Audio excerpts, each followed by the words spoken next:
In this tutorial, we're going to use a bump map to make this stone surface look a little bit more realistic. I'm starting out with the texture of these stones. Now, if I wanted to, I could go to the material attribute.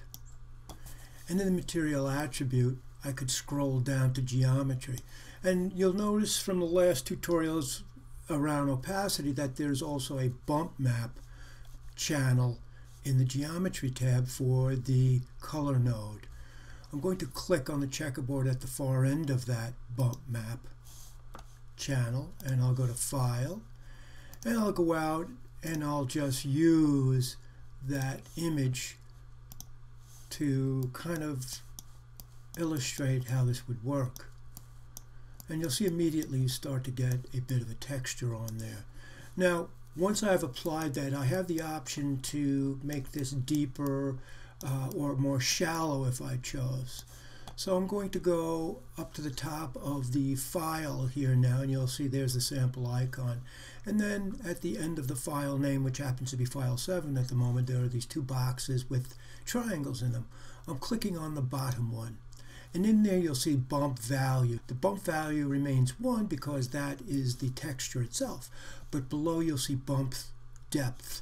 If I was to drag that to the right now, it would increase the bump. If I drag to the right, it decreases. Now if I go to the left into the minus column, it reverses. And what that means is that black would push forward and white would recede. Ordinarily, when it's first introduced, the default setting is black pushing back and white pushing forward. This is kind of a quick, somewhat lazy way to do it. So what we're going to do is we're going to open that texture in Photoshop now. I've opened my texture in Photoshop. And to illustrate what is actually happening with that bump channel, I'm going to go to Image, Duplicate. I'm going to go to the layer window, and I'll click on black and white cookie at the bottom, and I'll choose black and white. Now when we looked at the texture in Maya, there is a lot of very stipply kind of texture based on these marks we see on the stones. I'm going to go in and flatten out some of them and then introduce this new bump map to illustrate how this is really affecting the original image.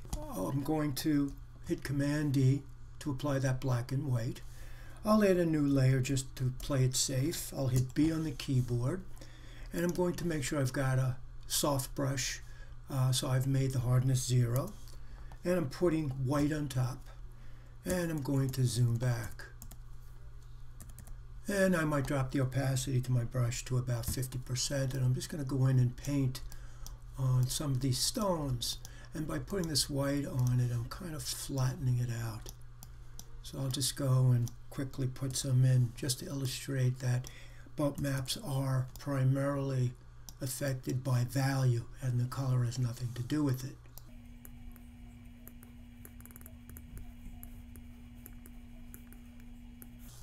I'm going to save it as a JPEG, and now I'm going to name it Riverstone Bump. Back in Maya, I'll right-click and choose Material Attribute.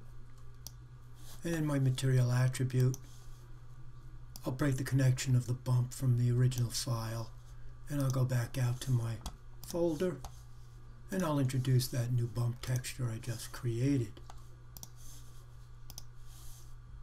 And you'll see where I painted with the brush, it's considerably flatter.